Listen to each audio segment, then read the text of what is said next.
Acha, now let's see what they say in number 4. Huh? We have this shape, looks like a windmill or something. ঠিক আছে? So দেখি কি বলে. It has both line and rotational symmetry. ভালো কথা. It is made up of 4 identical hexagons. So this shape, ঠিক আছে? চারটা যে shape আছে, these are hexagons because 1, 2, 3, 4, 5, 6. 6টা sides hexagon, ঠিক আছে? Alright. So what is the order of the rotational symmetry? এটা আমাদেরকে ask করতেছে। Order of the rotational symmetry দেখতে actually easily বোঝা যাচ্ছে।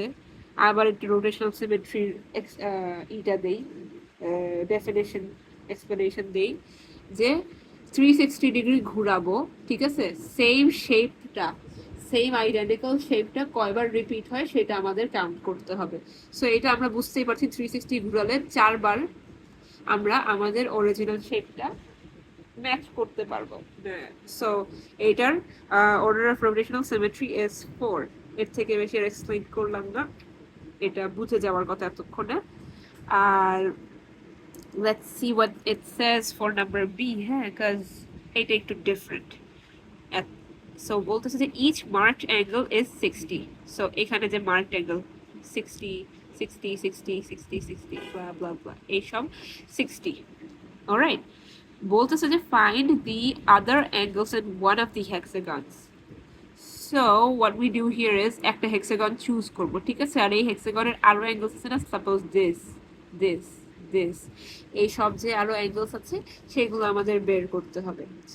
Now if it were a regular hexagon, ঠিক আছে, তাহলে কিন্তু অ্যান্সার বের করা খুবই ইজি ছিল, বিকজ সব internal angles এর size same হইতো, but as we can see that this isn't a regular hexagon. Regular বলতে কি বুঝি?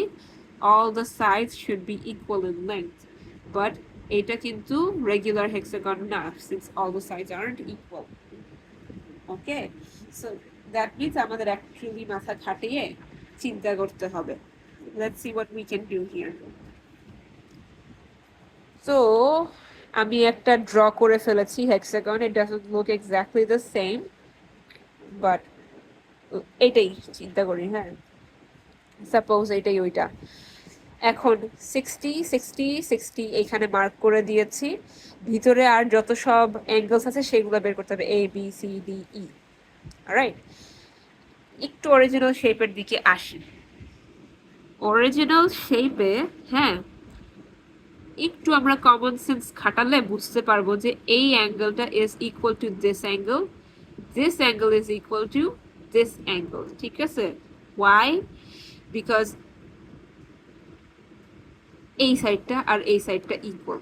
If we draw a line here, এই সাইডটা ইকুয়াল। কিভাবে বুঝলাম? বিকজ এই সাইডের যদি মিরর রিফ্লেকশন না হতো, এটা যদি অন্যভাবে বাঁকা থাকতো, তাহলে this would have affected this second hexagon, ঠিক আছে? সো সেকেন্ড হেক্সাগনকে এফেক্ট করলে this couldn't have been the exactly the lookalike of this.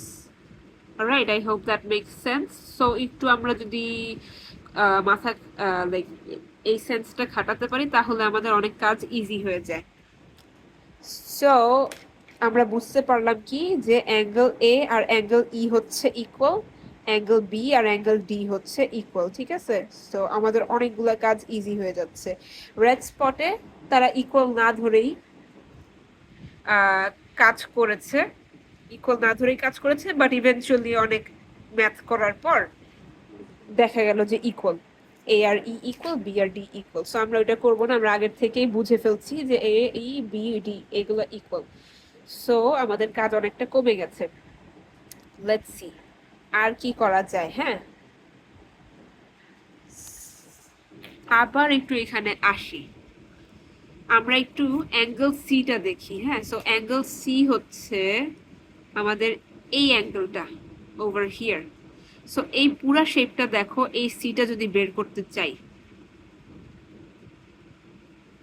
এই পুরা জিনিসটা 360 ডিগ্রি না, এই সার্কেলটা, এই সার্কেলকে 4 ভাগে কাটা হয়েছে, রাইট? আর সি হচ্ছে এই 4 ভাগের 1 ভাগ। তার মানে 360 ডিগ্রি ডিভাইডেড বাই 4 হচ্ছে সি।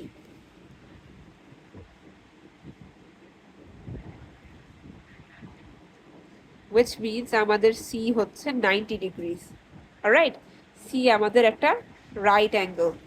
সি এর ভ্যালু আমরা পেয়ে গেছি। একটা কাজ ডান। এখন আর কি করা যায় দেখি। সি এইখানে যে বি আছে না, এখানে 60 আছে।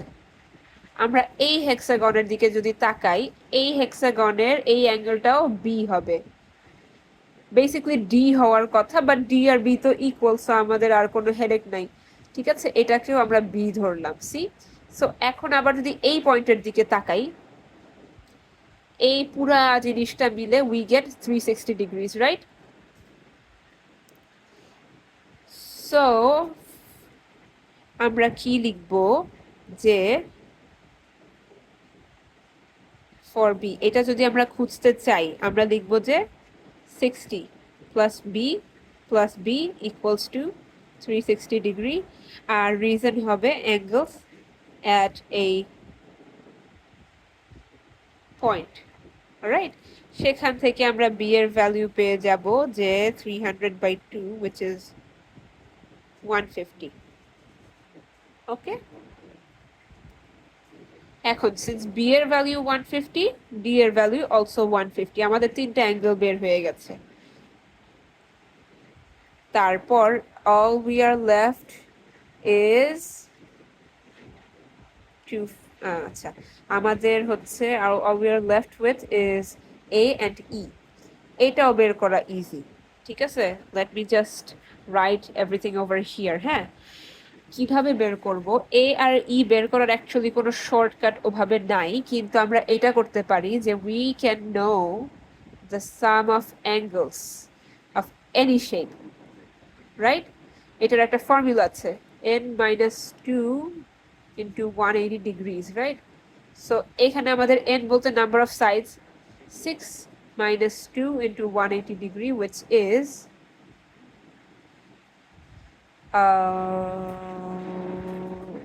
720। হ্যাঁ, 720। ঠিক আছে, so some of all angles মানে কি? এইটা, এইটা, বি, সি, ডি, ই সব মিলে এই ইন্টারনাল অ্যাঙ্গেলস গুলো মিলে 720 আমাদের হবে। অলরাইট, তো let's add them up. 60 plus A plus B plus C plus D plus E equals to 720 degrees। তারপর 60 প্লাস এ প্লাস বি এর ভ্যালু 150, সি এর ভ্যালু 90, ডি এর ভ্যালু 150, ই কে আমরা এ আবার লিখতে পারি, we know they are equal. তারপর 720, রাইট? সো দেখো এই পুরা লাইনে আমাদের জাস্ট একটা unknown variable which is a, so আমরা জাস্ট ওই যে a কে সাবজেক্ট বানাবো and then we will finally see যে a এর ভ্যালু হচ্ছে 135, and since a's value is 135 we can also say e এর ভ্যালু 135। see, so আমরা a e পেয়ে গেছি, c পেয়ে গেছি, and then b d ও পেয়ে গেছি। শেষ, আমাদের তাহলে কাজ শেষ, ভিতরে সব অ্যাঙ্গেলস পেয়ে গেছি। এই দ্যাটস ইট।